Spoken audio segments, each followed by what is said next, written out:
All right, everyone. We start off today talking about link in the description, not archived, of course, just my reply to the Democrats page actually on Twitter.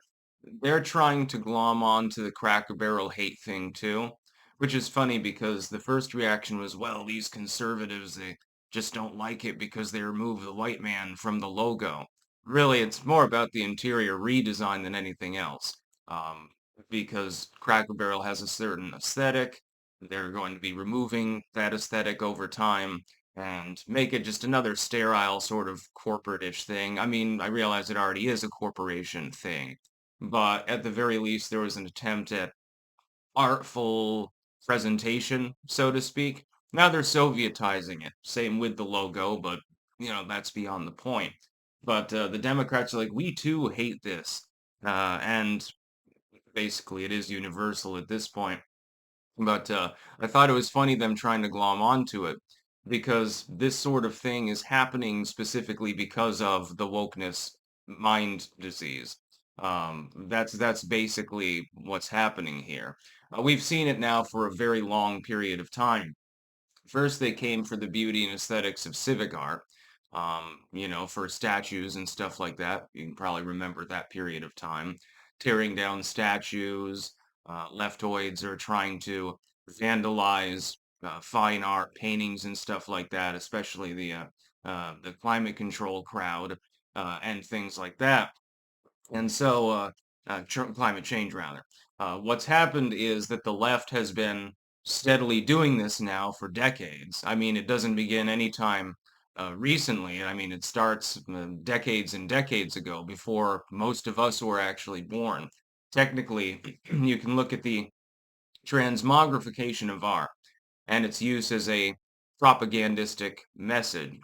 You can really date that back to the Dadaist movement, the anarchist art circles of the early 20th century. So we're talking more than 100 years.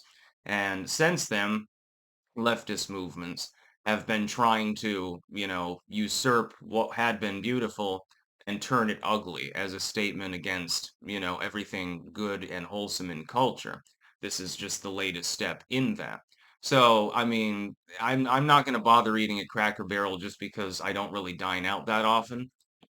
If I do, it's going to be at a locally owned business. So I'll go to like Loose Luna here in Rutland or something like that. I don't really like chain restaurants very much.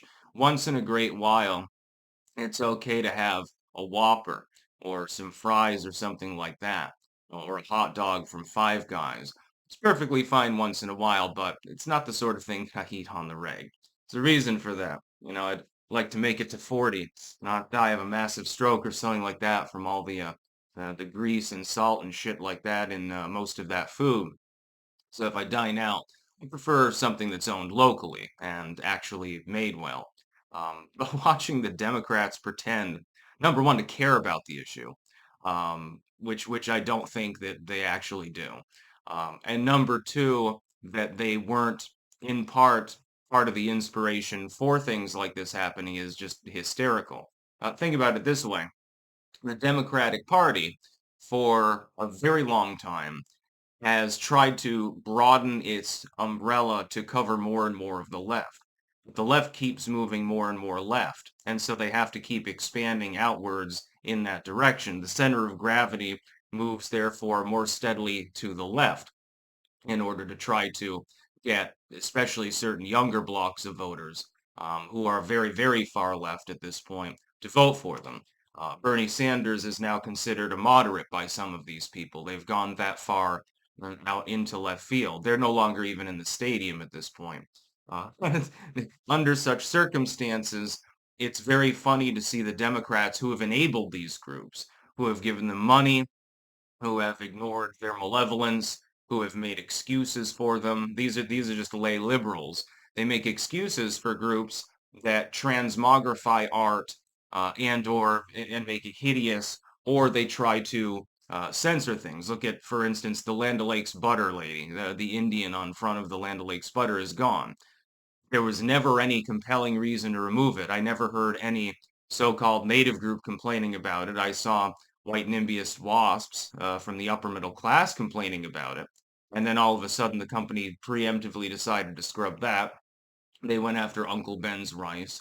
They went after Aunt Jemima, which is funny because I think they restored Aunt Jemima actually to the cover at this point of the syrup bottles. And by the way, it's not maple syrup; it's corn syrup.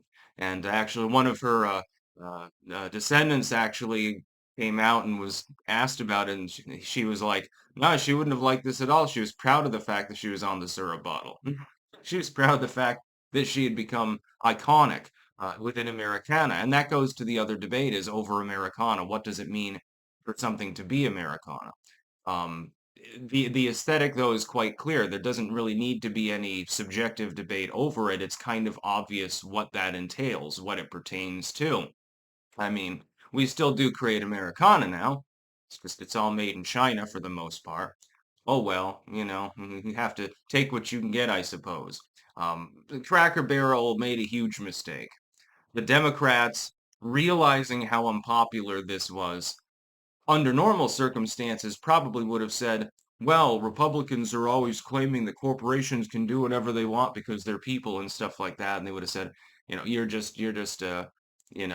being salty because they removed the white dude from the sign. Really, it's about various other things too, but whatever. That would normally be what they would put forth. But because of the massive amount of unpopularity of this move, they didn't dare to do that. So for once, they're not defending the censorious far leftism that has infected, art and branding and slogans and things like that.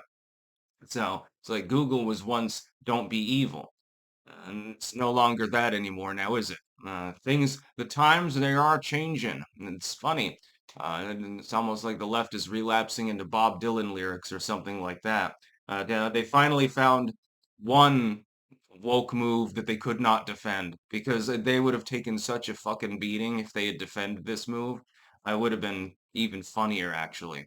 I'm almost surprised that the left hasn't come out and done more to castigate anyone who criticizes this as a far-right suspenders snapping uber Trump voter, ultra MAGA or something like that. I've only seen a handful of leftists actually complaining about the complaints about Cracker Barrel.